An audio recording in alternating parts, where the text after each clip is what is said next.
Hello viewers, আমাদের চ্যানেলটিতে আপনাদের সকলকে জানাই স্বাগতম।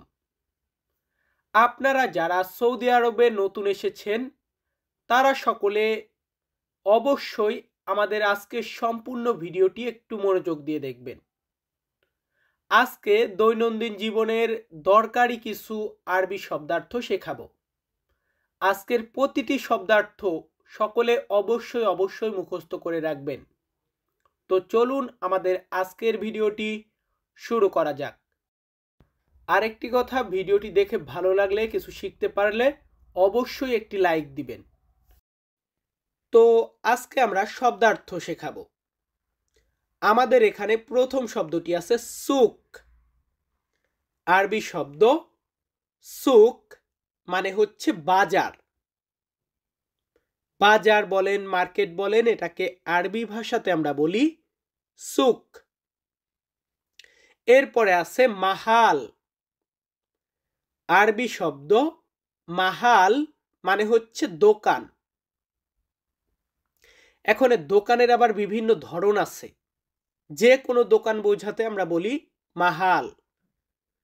যদি আপনি বলেন মুদি দোকান, মানে যেখানে মুদি মালামাল পাওয়া যায়, আমরা বাংলাদেশের তেল, খাদ্যদ্রব্য, বিভিন্ন জিনিস পাই, এটাকে আমরা বলি বাকালা।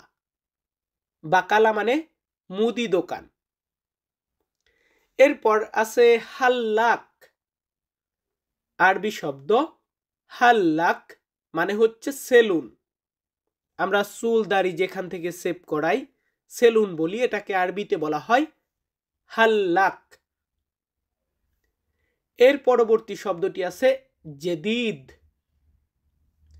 আরবি শব্দ জেদিদ মানে হচ্ছে নতুন।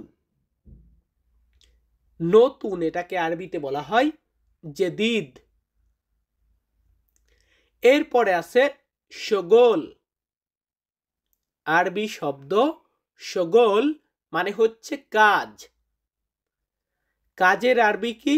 শগল। আপনি কাজ বলেন, চাকরি বলেন, জব বলেন, মানেটা আরবিতে একই বলতে হবে, শগল। এরপরে আছে কাদিম। আরবি শব্দ অনেকে আমরা কাদিম বলি, অনেকে কেদিম বলি। তো এই কাদিম বা কেদিম এটার মানে হচ্ছে পুরাতন। পুরাতন, পুরনো। কাদিম, অনেকে কেদিম বলি, দুইটাই সঠিক। দেখবেন যার যার অঞ্চলে ইউজ করে। যাই হোক, পরবর্তী শব্দটি আছে হাদা। আরবি শব্দ হাদা মানে হচ্ছে এটা। হাদা জেদিদ, হাদা মালুম, হাদা খাল্লি বাল্লি। তো হাদা মানে এই বা এইটা। নতুন কিছু শব্দ শেখা যাক। আমাদের এখানে প্রথম শব্দটি আছে গিদ্দাম। আরবি শব্দার্থ গিদ্দাম মানে হচ্ছে সামনে। কোন একটা জিনিস আপনার সামনে আছে, সামনে, এটা বলতে গেলে বলতে হবে গিদ্দাম। এবং পিছনে বা ব্যাক সাইডে, এটা বলতে গেলে আরবিতে বলতে হবে অরা। আরবি শব্দ অরা মানে হচ্ছে পিছনে, গিদ্দাম মানে হচ্ছে সামনে। এর পরবর্তী শব্দটি আছে নার।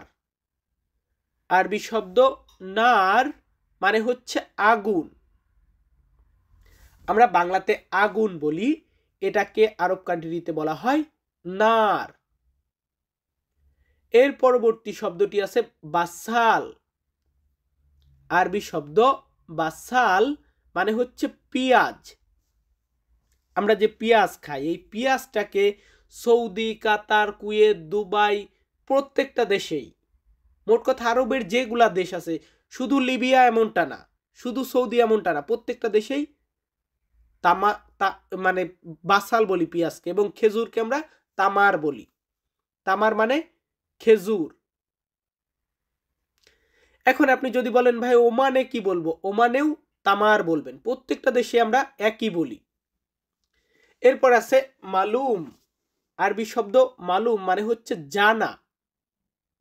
কোন একটা জিনিস জানা বা বোঝা, এটাকে আরবিতে বলা হয় মালুম। পরবর্তী শব্দটি আছে ময়া। আরবি শব্দ ময়া মানে হচ্ছে পানি। অনেকে আমরা মাই বলি, মাই মানেও পানি, ময়া মানেও পানি।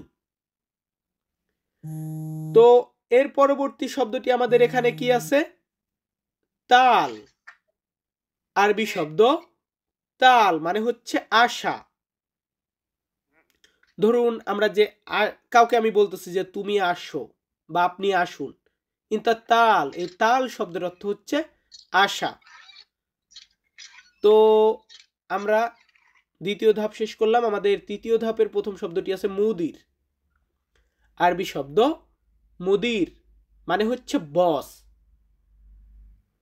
বস এটাকে আরবিতে বলা হয় মুদির। এর পরবর্তী শব্দটি এখানে আছে বিমান।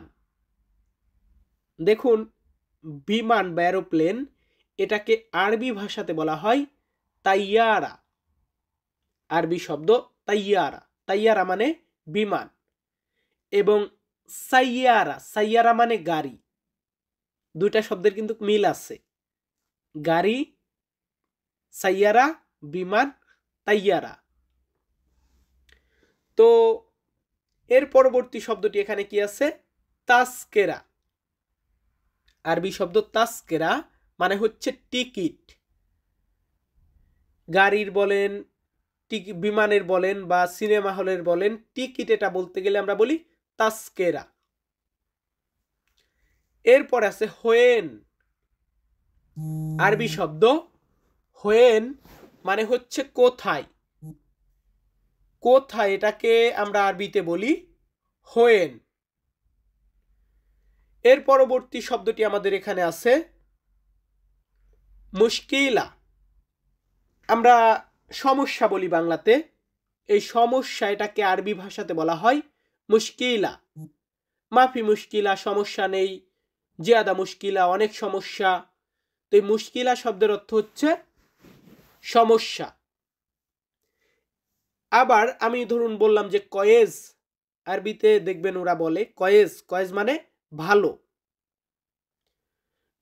কাইফা হালুকা, তুমি কেমন আছো? আলহামদুলিল্লাহ না কয়েজ। তো এই কয়েজ শব্দের অর্থ হচ্ছে ভালো। এবং খারাপ এটা বলতে গেলে আমরা বলবো খারবান। খারবান। আবার যদি বলেন যে ভালো না, তাহলে বলবেন মো কয়েজ, মাফি কয়েজ। এটার দ্বারা বোঝায় ভালো না, আর খারাপ এটাকে বোঝায় খারবান। তো আমরা ইতিমধ্যে 3টা ধাপ শেষ করলাম। আমরা এখন লাস্ট ধাপে চলে যাব। তো আমাদের এইখানে আছে কি? আরবি শব্দ সাদিক। সাদিক মানে হচ্ছে বন্ধু। বন্ধুকে আরব কান্ট্রিতে আমরা কি বলবো?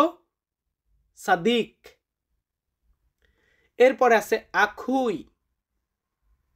আরবি শব্দ আখুই। আখুই মানে ভাই। আমরা বাংলাতে ভাই বলি, তো এই ভাইকে আরবিতে বলি আমরা আখুই। তো এর পরবর্তী শব্দটি আছে তোয়াম। আরবি শব্দার্থ তোয়াম মানে হচ্ছে খাবার। খাবার এটাকে আমরা আরবিতে বলবো তোয়াম। এর পরবর্তী শব্দটি এখানে আছে রুজ। দেখুন, আমরা বাঙালিরা বিশেষ করে ভাত খাই, তো এই ভাত বা চাউল এই দুইটাকে আমরা আরবিতে রুজ বলি। তো এর পরবর্তী শব্দটি এখানে আছে মৌজুদ। আরবি শব্দ মৌজুদ মানে হচ্ছে আছে। কোন একটা জিনিস আছে বা নাই। দেখুন, আছে এটাকে আমরা আরেকভাবে বলি, যেমন ফি। ফি মানেও আছে, মৌজুদ মানেও আছে। দুইটাই শিখে রাখুন। এরপরে আছে কখন। কিরে তুই এখানে কখন এসেছিস? কখন কাজে যাবে? কখন এটাকে আমরা বলি মিতা। আরবি শব্দ মিতা মানে হচ্ছে কখন। মিতার পরবর্তীতে আছে কেইফ। আরবি শব্দার্থ কেইফ। কেইফ মানে কিভাবে। আবার কেইফ মানে কেমন। এখনে বলতে পারেন ভাই এটা কেমন হলো। দেখুন, ইংরেজিতে আমরা বলি না হাউ। হাউ মানে কেমন, হাউ মানে কিভাবে। তো এই সেমনই আরবিতেও কেইফ মানে কেমন, কাইফা মানে কেমন, কেইফ মানে কিভাবে, কাইফা মানেও কিভাবে। আমাদের লাস্ট যে শব্দটি রেখেছি সেটা হচ্ছে শুকরান। আরবি শব্দ শুকরান মানে হচ্ছে ধন্যবাদ। তো আপনাদের সকলকে আরেকটি কথা বলতে চাই, এই যে আমি শব্দগুলাকে দিলাম, ভিডিও দেখলেন চলে গেলেন, এভাবে শিখলে হবে না ভাই। যে কয়েকটা শব্দ দিয়েছি এর ভিতরে আপনি সবচেয়ে আপনার যে শব্দগুলা ভালো লাগে, যেগুলা দরকার আপনার মনে হয়, সেগুলাকে আগে মুখস্থ করবেন। তারপরে বাকি প্রত্যেকটা শব্দকে ইজিলি ভাবে যাতে বলতে পারেন এইভাবে মুখস্থ করবেন। দেখবেন আস্তে আস্তে আপনি ফুলফিল আরবিতে কথা বলা শিখে যাবেন। তো সকলে ভালো থাকবেন, সুস্থ থাকবেন। আবারও দেখা হবে নতুন কোনো ভিডিওতে। ধন্যবাদ।